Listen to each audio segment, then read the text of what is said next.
Dari Utsman ibn Affan berkata, aku mendengar Nabi SAW bersabda, sesiapa yang membaca Bismillahilladzi la yadurru ma'asmihi syai'un fil ardi wala fis sama' wa huwas sami'ul alim, yang bermaksud dengan nama Allah yang dengan namanya tidak ada sesuatu pun yang dapat memberikan kemudaratan di bumi maupun di langit. Dialah yang maha mendengar lagi maha mengetahui.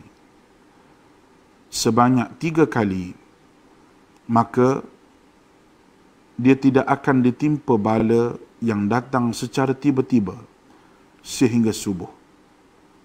Dan barang siapa yang membacanya ketika subuh sebanyak 3 kali, maka dia tidak akan ditimpa bala secara tiba-tiba sehingga petang, iaitu malam. Hadis rawahu Abu Dawud menurut Syekh Syu'ib Al-Arnud. Hadis ini adalah hasan.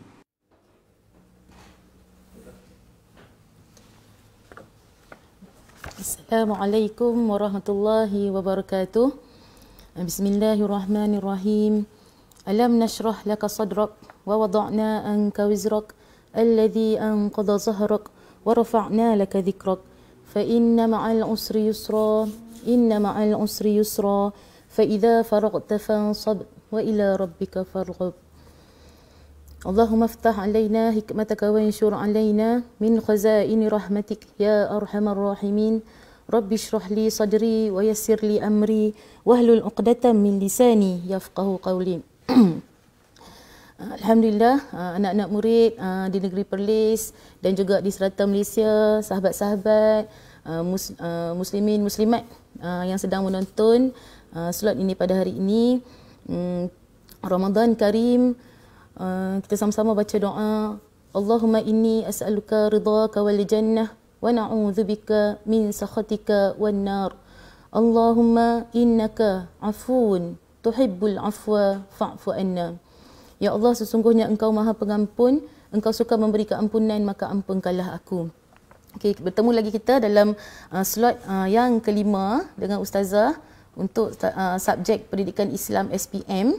Okey, dan hari ini kita akan teruskan sambungan daripada tajuk yang lepas, iaitu Kerajaan Abbasiyah.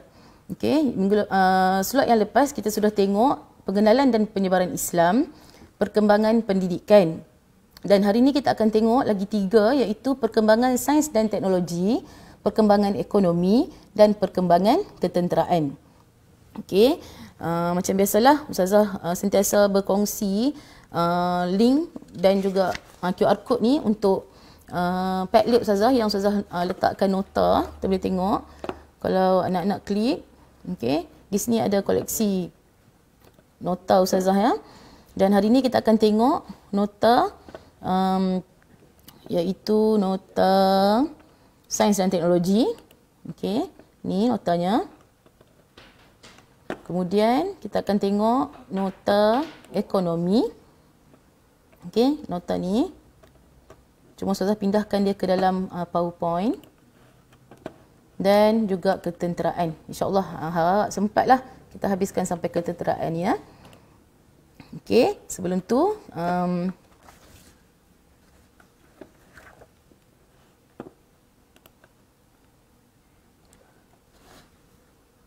Zainah. Tak boleh.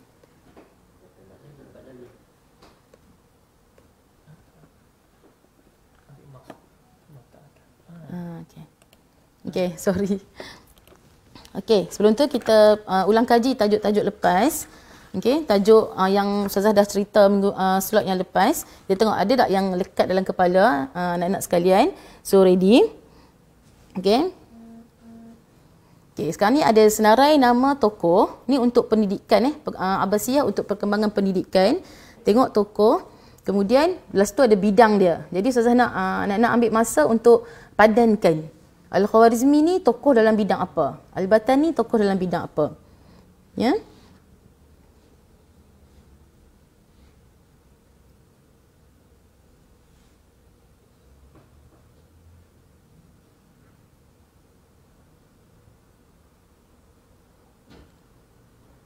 Okey, boleh catat sikit, boleh buat catatan kalau rajin. Ataupun boleh buat aktiviti mental saja. Dah. Okey, kita semak. Al-Khwarizmi adalah tokoh dalam bidang matematik. Okey. Al-Battani adalah tokoh dalam bidang astronomi. Jabir bin Hayyan tokoh dalam bidang kimia. Okey, Ibnu Sina tokoh dalam bidang perubatan. Asy-Syarif Al-Idrisi tokoh dalam bidang geografi dan Hasan bin Haytham tokoh dalam bidang fizik. Jadi siapa betul ke 6 ni dengan tepat, alhamdulillah. Siapa yang belum lagi kena usaha lagi untuk ingat. Ni baru sikit fakta dia, ada banyak lagi benda kita kena ingat, okey? Okay. Seterusnya, tengok juga, ingatkah anda yang pertama, siapakah yang dilantik sebagai pengarah Baitul Hikmah? Siapa?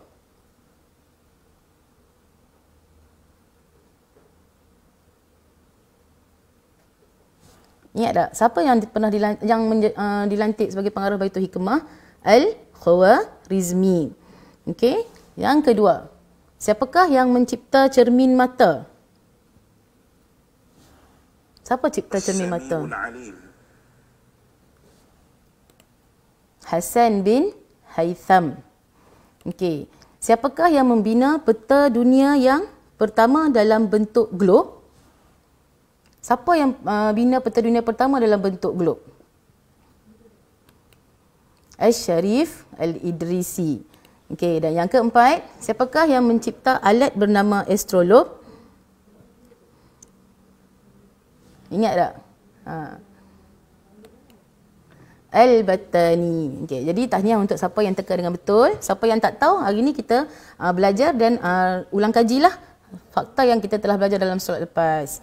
Okey, jadi hari ini kita akan teruskan dengan Kerajaan Abbasiyah, Perkembangan Sains dan Teknologi. Okey. Ini adalah nota, gambaran nota Ustazah. Okey, kita kena tahu ada 3 perkara utama, iaitu faktor perkembangan, kesan penemuan sains dan teknologi dan juga kepentingan menguasai ilmu sains dan teknologi. So kita akan pergi kepada faktor perkembangan sains dan teknologi pada zaman Abbasiyah. Yang pertama adalah aktiviti penterjemahan, yang kedua adalah galakan khalifah dan yang ketiga adalah globalisasi ilmu. Ustazah keluarkan daripada nota tu menjadi poin-poin macam inilah. So kita tengok aktiviti penterjemahan. Yang pertama, pada zaman Abbasiyah ni, aktiviti penterjemahan telah menjadi dengan lebih terancang pada zaman Al-Ma'mun. Kemudian, pusat penterjemahan negara terletak di Baitul Hikmah, iaitu perpustakaan yang kita ketahui. Kemudian, penterjemah yang bertugas adalah Yohana bin Masawih dan Hunain bin Ishaq. Kemudian, terdapat pelbagai karya yang telah diterjemah. Okey, kita tengok antaranya dalam bidang karya falsafah, astronomi, dalam bidang kimia, fizik, bio, perubatan, telah diterjemahkan ke dalam bahasa Yunani, Parsi dan Hindi. Itu adalah berkenaan dengan aktiviti penterjemahan. Kemudian, galakkan khalifah. Okey, juga menjadi faktor perkembangan ilmu sains dan teknologi. Apa khalifah buat? Antara yang khalifah buat, dia menjalankan beberapa program. Okey, yang pertama, macam mana nak jalankan program, dia kena ada peruntukan yang banyak kan. Jadi khalifah menyediakan peruntukan yang banyak untuk bidang sains dan teknologi. Dan buktinya khalifah sanggup beli kitab dan emas pada kadar timbangan kitab tu. Okey. Yang kedua, khalifah melaksanakan program seminar perubatan yang dihadiri oleh pakar perubatan seluruh dunia pada setiap musim haji. Kemudian yang ketiga, khalifah juga mengarahkan untuk membina pusat penyelidikan, iaitu Al-Ma'mun mengarahkan untuk membina balai cerap dan juga memerintahkan supaya mencipta alat untuk penyelidikan astronomi ataupun ilmu falak. Kemudian Khalifah Al-Muqtasim mengarahkan untuk membina makmal pembedahan pertama di mana? Di pelabuhan Sungai Dajlah. Okey. Dan juga Khalifah Al-Muqtasim membenarkan guna kitab untuk bayar jizyah. Okey. Itu adalah poin-poin yang berkenaan dengan galakan khalifah. Kemudian globalisasi ketiga, globalisasi ilmu. juga adalah faktor perkembangan ilmu sains dan teknologi, di mana berlakunya di Andalus, Spanyol dan juga di Sicily, Itali. Okey. Kita tengok ada di Andalus ada 700 buah masjid, ada universiti, ada 70 buah perpustakaan yang ada hampir 500 manuskrip. Okey, yang menyebabkan kerajaan Abbasiyah ini menjadi tumpuan untuk masyarakat Eropah datang untuk menuntut ilmu. Okey. Kemudian di Sicily, Itali terdapat banyak khazanah ilmu, tersimpan banyak khazanah ilmu terutamanya dalam bidang astronomi dan perubatan. Aktiviti perdagangan juga adalah salah satu faktor yang membuka peluang kepada umat Islam untuk mengembangkan ilmu pengetahuan. Jadi ini adalah poin berkenaan dengan globalisasi ilmu. Okey. Sekarang kita dah habis faktor perkembangan, kita akan pergi kepada kesan penemuan sains dan teknologi. Apa jadi kepada umat Islam bila kita menemukan penemuan baru dalam sains dan teknologi dan juga kita ada ilmu sains ni? Okey. Yang pertama, mestilah kita lebih maju daripada umat yang lain. Yang kedua, status kita dan kebolehan kita diiktiraf di mata dunia. Okey. Orang tak boleh pelekeh orang Islam. Kemudian bila terbukti Islam tu hebat, Islam tu tinggi, Islam tu sebenarnya menyokong ilmu ni, maka ramailah orang bukan Islam memeluk Islam. Dan secara tidak langsung lebih ramai umat Islam yang menguasai ilmu sains dan teknologi. So kalau soalan keluar yang ni sebenarnya kita boleh fikir. Okey, tapi ini adalah panduanlah untuk kita berfikir. Kemudian yang ketiga dalam tajuk sains dan teknologi ni, poin yang ketiga, kepentingan menguasai ilmu sains dan teknologi. Kenapa kita kena kuasai ilmu sains dan teknologi? Yang pertama, supaya kita tidak ketinggalan dalam arus kemodenan. Yang kedua, agar kita tidak mudah ditindas. Yang ketiga, agar mampu bersaing dengan masyarakat dunia. Dan yang keempat, memudahkan urusan hidup manusia yang semakin kompleks. Macam kita hari ni, kita boleh tengok macam mana sains dan teknologi boleh memudahkan hidup kita. Contoh zaman PKP ni, kita boleh membeli barang tanpa perlu kita keluar ke rumah sebab ada apps, ada shopping online, ada boleh perbankan online, ada begitu banyak kemudahan. Macam kita belajar ni pun, tanpa bersemuka, kita boleh menuntut ilmu. Jadi banyak benda yang sains dan teknologi membantu kehidupan manusia. Jadi ini adalah berkenaan dengan perkembangan sains dan teknologi pada zaman Abbasiyah. Okey, selesai. Kita akan pergi pula yang kedua, perkembangan ekonomi kerajaan Abbasiyah. Okey, macam mana kita nak tengok nota Ustazah untuk perkembangan ekonomi. Tadi anak-anak dah tengok dekat Padlet kan, itu adalah notanya, Ustazah copy ke sini. So kita nak masukkan gambaran mental dalam kepala kita. Bentuk nota ni okey, ekonomi belah kiri ada berkenaan sedikit tentang kota Baghdad. Kemudian belah kanan berkenaan dengan Baitul Mal. Tengah tu adalah keistimewaan kota Baghdad dan di bawah tu ada kotak menunjukkan sektor utama ekonomi. Okey. So kita tengok sektor utama ekonomi Abbasiyah ada berapa? Kalau kita boleh nampak. Sekali lalu kita boleh nampak terus. Ada berapa kotak? Ada 3 kotak. Kan? Iaitu pertanian, perindustrian dan perdagangan. Kita akan tengok satu demi satu. Okey. So kita tengok dulu sedikit tentang kota Baghdad. Okey, kita dapatkan gambaran kota Baghdad. Dia macam ni kita boleh nampak dalam rajah ni. Okey, dia dibina oleh Khalifah Abu Ja'far Al-Mansur pada 154 Hijrah. Terletak di tebing sungai Dajlah ataupun sungai Tigris. Kita boleh nampak gambaran lukisan ni. Kemudian dibina dalam bentuk bulatan dan ada 4 pintu. Di tengah-tengahnya nampak tak ada kecil tu, tengah-tengah tu adalah Masjid Jami' Al-Mansur dan juga sebelahnya adalah Baitul Hikmah dan dikelilingi oleh benteng yang kukuh. So boleh dapat dah gambaran kan kota Baghdad ni macam mana zaman dulu. Dan keistimewaannya, kita terus pergi kepada keistimewaan dia. Kedudukan kota Baghdad ni strategik menjadi laluan pedagang dari timur dan barat. Dan di kota Baghdad ni juga terdapat sebuah pasar yang bernama Suk Baghdad. Kita ingat nama ni Suk Baghdad yang menjadi tumpuan para pedagang Parsi. Kemudian juga terdapat ladang-ladang pertanian dan penternakan yang dikenali sebagai Suk Al-Baqar. Okey. So, ada 2 suk yang kita kena ingat iaitu Suk Baghdad dan Suk Al-Baqar. So, kita habis, kita dah tahu dah kota Baghdad macam mana. Okey. Dan kita akan tengok peranan Baitul Mal. So bila kita cakap pasal ekonomi, kita tak boleh lari daripada kewangan lah. So peranan Baitul Mal, dia adalah institusi kewangan yang terbesar dalam kerajaan Abbasiyah.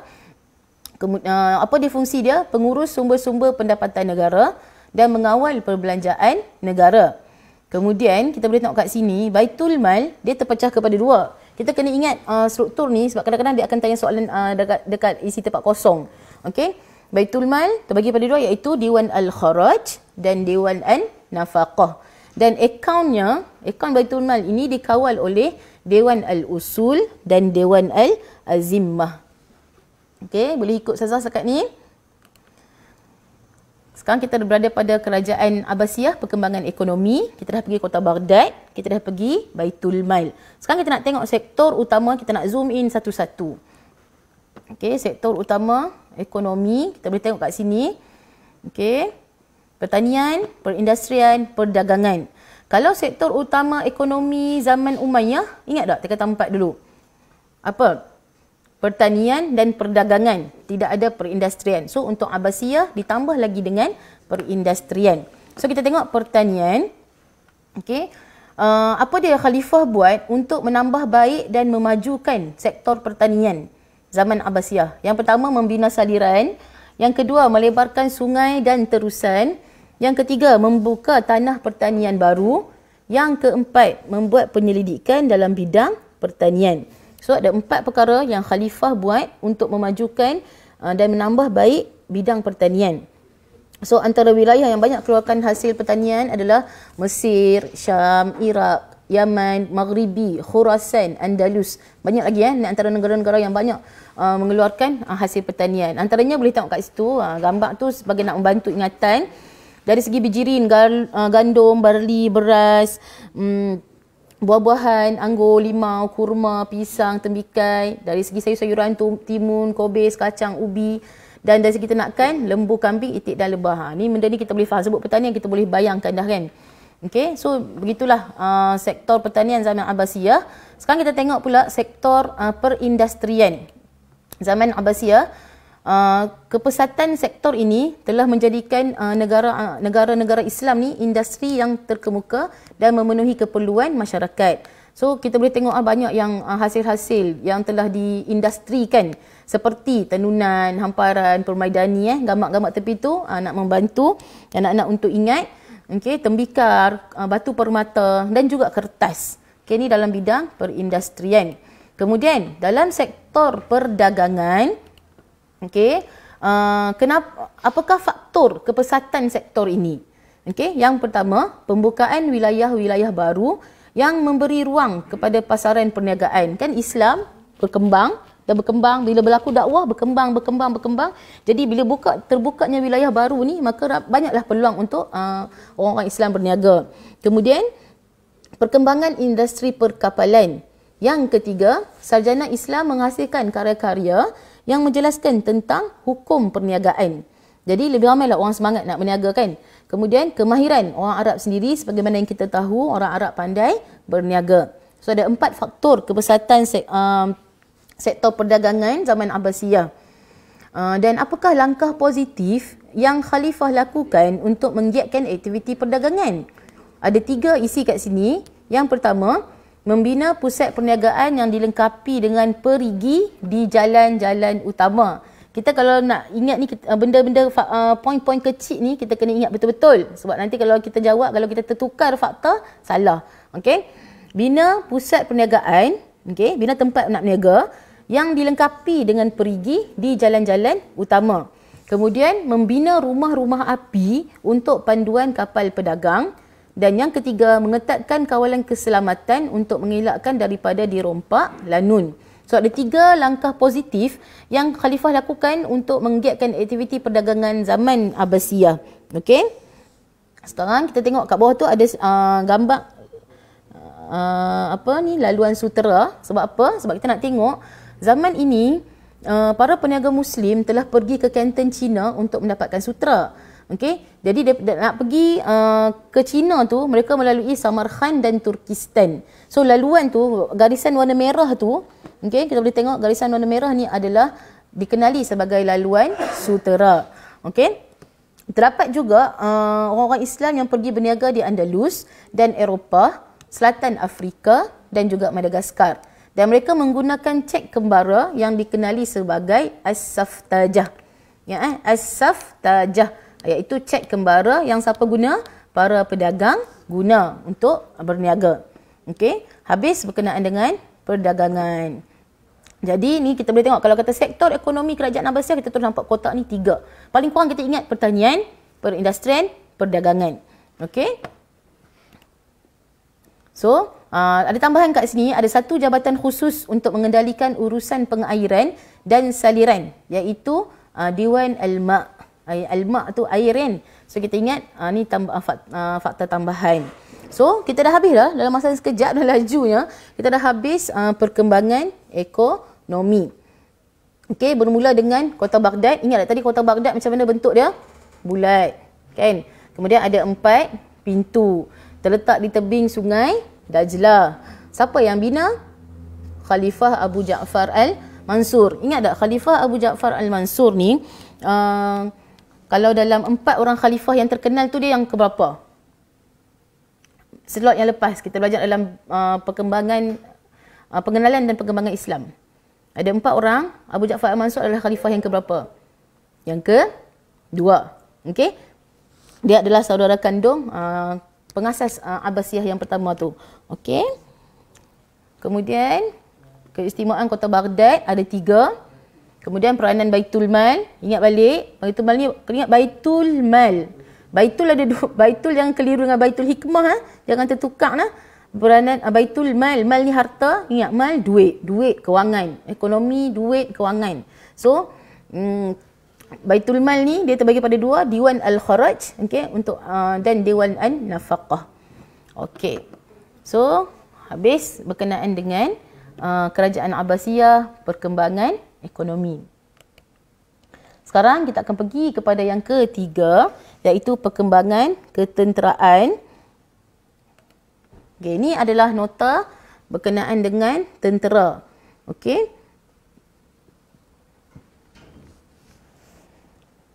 Dia ada kotak juga. Semua nota ustazah dalam bentuk kotak. Okey, sebab bila maklumat terlampau banyak, kita kena susun satu-satu.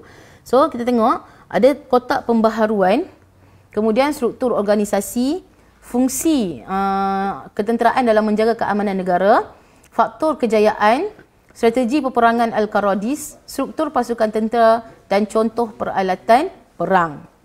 Okey, kita akan pergi satu demi satu. Apakah pembaharuan yang berlaku pada zaman Abbasiyah dari aspek ketenteraan? Okey. Tentera ni dari zaman Khulafa Ar-Rasyidin, daripada zaman Rasulullah lagi dah ada tentera, sebab kita tahu umat Islam ni kita berperang, nak menjaga keselamatan, nak berdakwah dan sebagainya. Dah ada dah tentera. Tapi apa dia beza zaman Abbasiyah ni? Yang pertama, membuka keanggotaan kepada orang bukan Arab, iaitu yang ramainya orang Turki dan orang Parsi. Okey. Yang kedua, maksudnya dulu ada satu zaman yang semua tentera mesti dari orang Arab. Sekarang zaman Abbasiyah dah buka dah keanggotaan kepada orang bukan Arab. Kemudian mengemaskini sistem pentadbiran dan struktur organisasi ketenteraan. Okey. Kemudian yang ketiga, memberi gaji dan imbuhan yang lumayan kepada tentera. So ada 3 pembaharuan kat sini. Okey. Dan untuk menghargai jasa tentera, khalifah pernah menghadiahkan sebidang tanah kepada tentera-tentera lah, askar-askar yang bertugas. Contohnya Khalifah Al-Ma'mun menghadiahkan tanah kepada panglima tenteranya, iaitu Abdullah bin Tahir. Ini contoh. Okey. Itu adalah yang pertama berkenaan dengan ketenteraan, iaitu pembaharuan. Kemudian kita nak tengok struktur organisasi. Okey, struktur organisasi. Kalau kita ingat, struktur organisasi Abbasiyah mula dengan Al-Khalifah, kemudian Al-Wazir, kemudian Ad-Dawawin, kan, jabatan-jabatan. Okey, di bawah dalam Ad-Dawawin ni juga ada kementerian keselamatan lah kan, ketenteraan ni kan. Okey. So kita akan tengok di bawah dia adalah, so kalau untuk carta organisasi ketenteraan, Al-Khalifah, Al-Wazir, Dewan Al-Jund. Okey, Ad-Dawawin tu tukar ganti jadi Dewan Al-Jund. Kemudian di bawah Dewan Al-Jund ni ada beberapa bahagian-bahagian, jabatan-jabatan lain. So kita akan tengok satu demi satu. First kita akan tengok dulu apakah peranan Dewan Al-Jund, Kementerian Pertahanan ni, apa peranan dia? Yang pertama, menguruskan hal ehwal pertahanan negara. Okey. Yang kedua, merekod daftar tentang tentera darat, tentera laut, gaji, imbuhan, pangkat dan sebagainya. So semua perkara berkaitan dengan pertahanan ni berada di bawah kuasa Dewan Al-Jund. Okey. So kita akan tengok satu-satu. Struktur organisasi Dewan Al-Jund ni, yang pertama adalah Majlis At-Taqrir, iaitu bahagian yang jaga kewangan. So apa peranan dia? Dia menguruskan hal gaji dan imbuhan tentera. Kemudian dia juga menguruskan hal ehwal ketenteraan dan menyediakan belanjawan khusus untuk pengurusan, latihan dan alatan ketenteraan. Semua ni berada di bawah peranan Majlis At-Taqrir. Okey. Yang kedua, kita akan tengok Dewan At-Tasnif. Apa dia Dewan At-Tasnif ni? Bahagian pengurusan sumber manusia. Okey, peranan dia apa? Menguruskan hal kenaikan pangkat. Menyusun tentera mengikut pasukan. Ada berapa pasukan? Ada pasukan pengawal khalifah, ada pasukan bergaji tetap iaitu Al-Murtaziqah dan pasukan sukarelawan Al-Mutawwi. Okey. Tengok, ini adalah peranan Dewan At-Tasnif. Okey. Yang ketiga, Majlis Al-Muqabalah, bahagian latihan. Apa peranan Majlis Al-Muqabalah? Menguruskan pengambilan tentera-tentera baru, menguruskan latihan kepada tentera baru.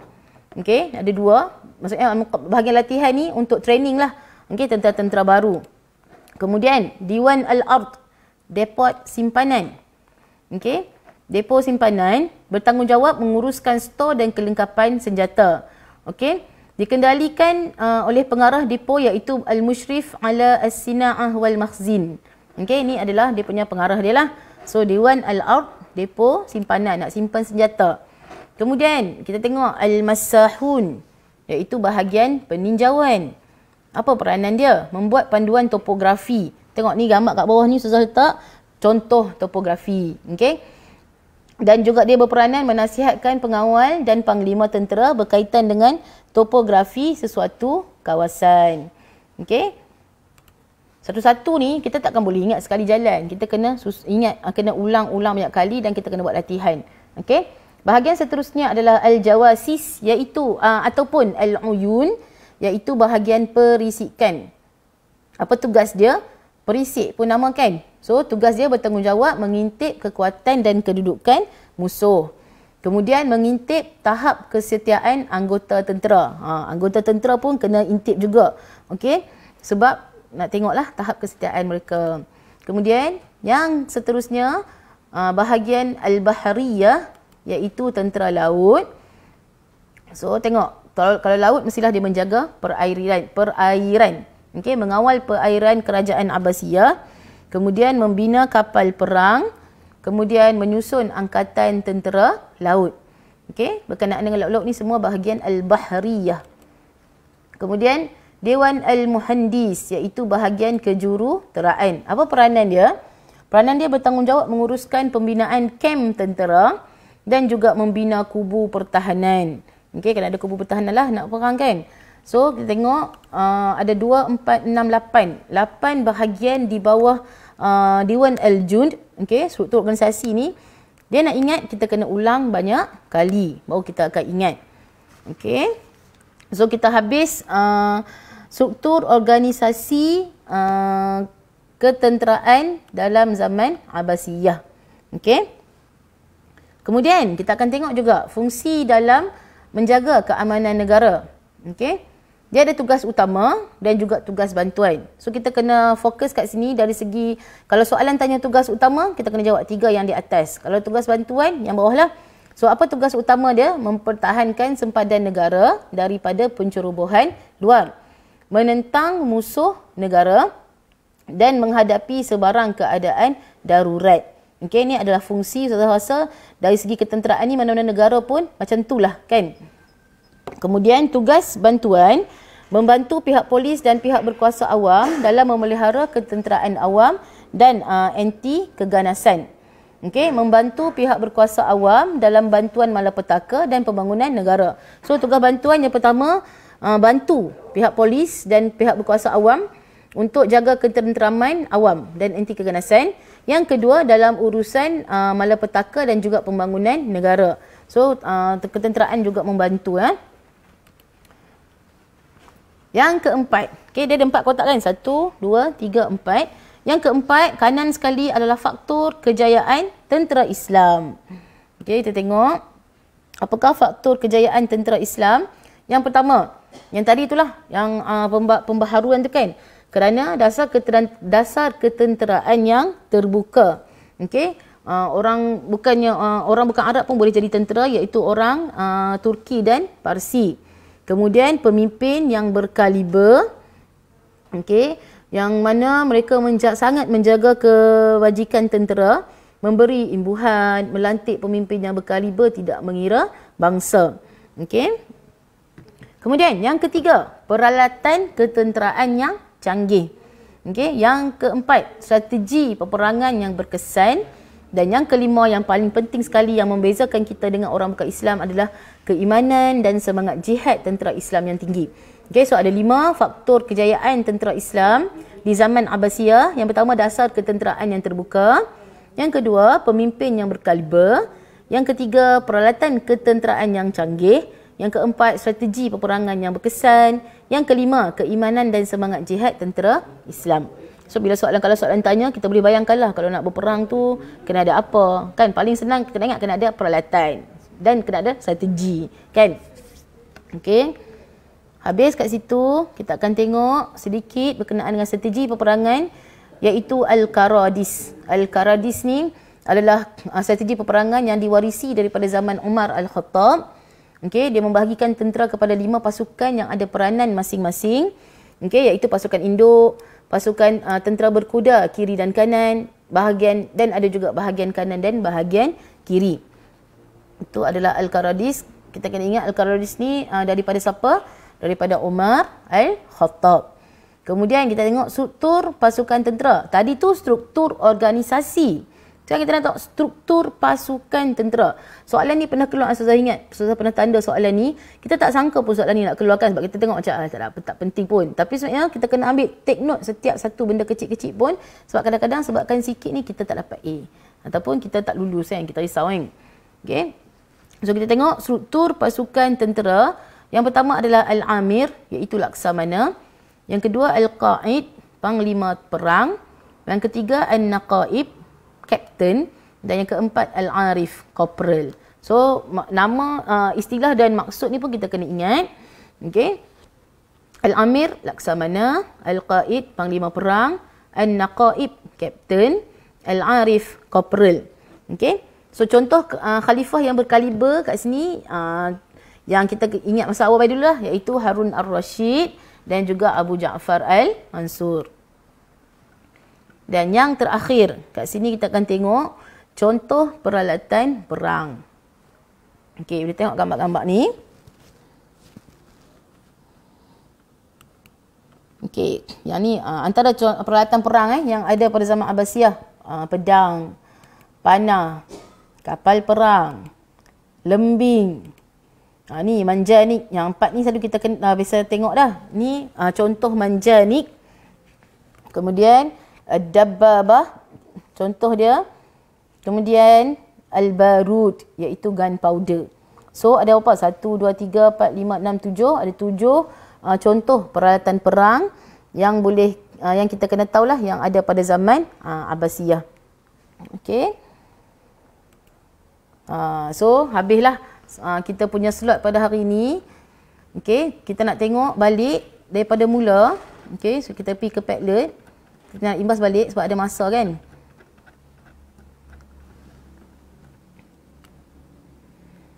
Apa yang telah kita pelajari. Okey.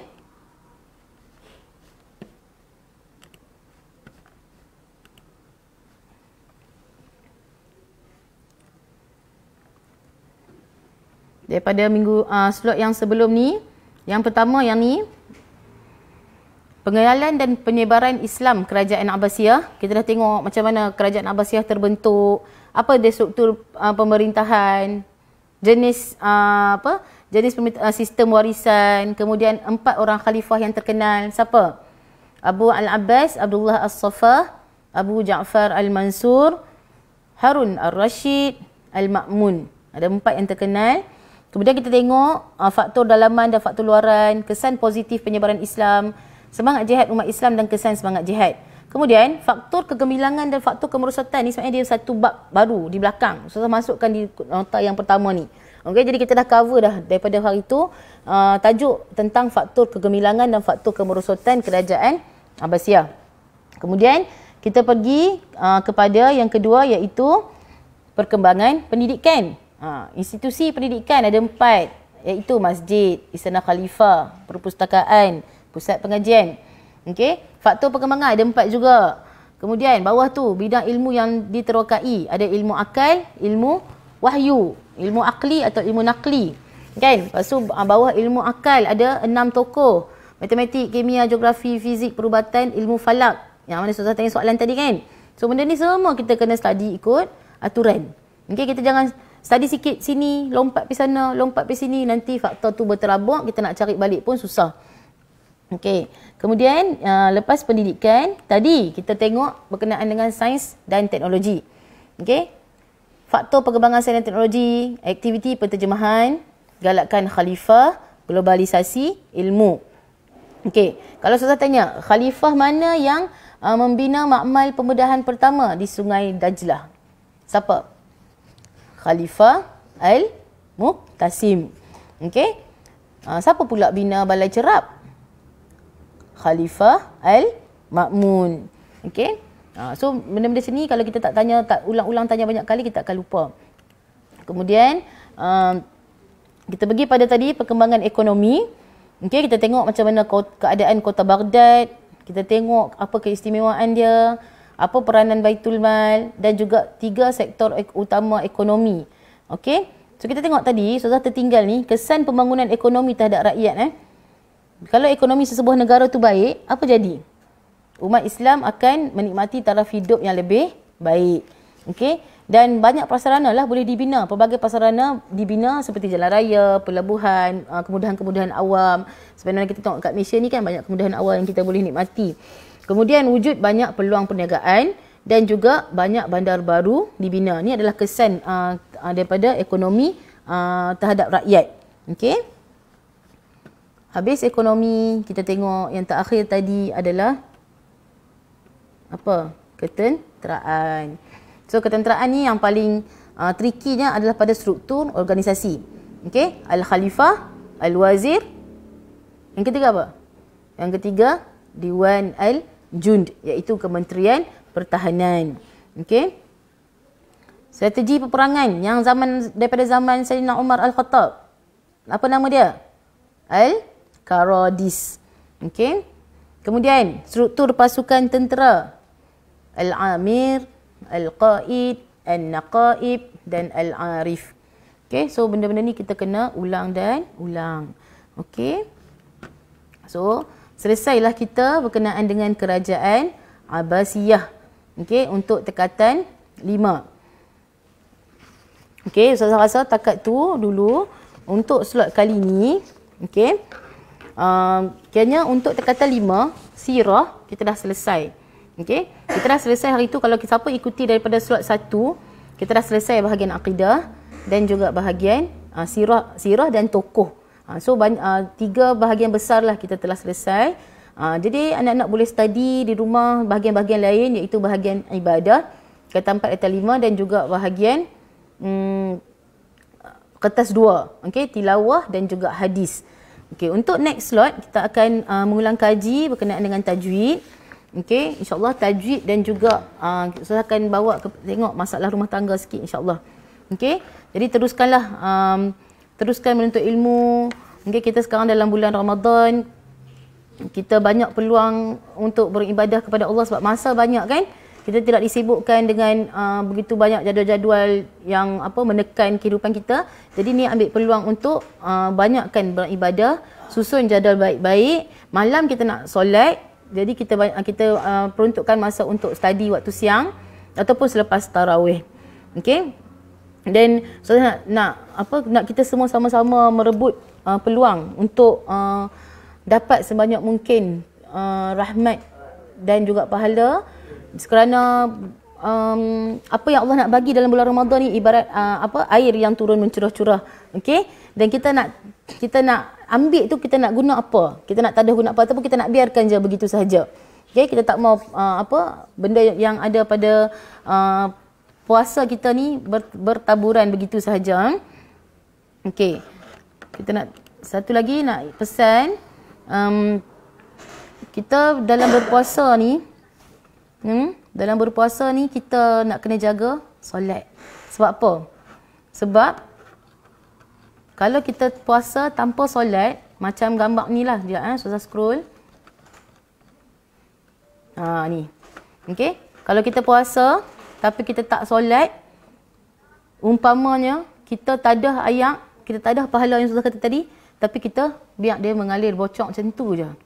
So apa pun tak ada. Yang kita dapat hanya lapar dan dahaga. Kita tak mau, na'udzubillah min zalik. Kita nak Allah ampun dosa kita, minta doa supaya kita dapat masuk syurga tanpa hisab. Dan Ustazah pun mengambil kesempatan untuk mohon maaf jika ada tersilap kata, tersilap bicara, ataupun terlampau tak selesa, anak-anak tak selesa dengan cara Ustazah mengajak dan sebagainya. Okey, sekarang kita 11 Ramadan, kita ada banyak masa lagi untuk tambahkan amal ibadah kita, dan teruskan belajar, teruskan duduk di rumah, kan, dan banyakkanlah baca Al-Quran dan berzikir. Okey, saya rasa setakat dulu, kita akan jumpa next nanti insya-Allah. Wallahu a'lam bissawab. Assalamualaikum warahmatullahi wabarakatuh.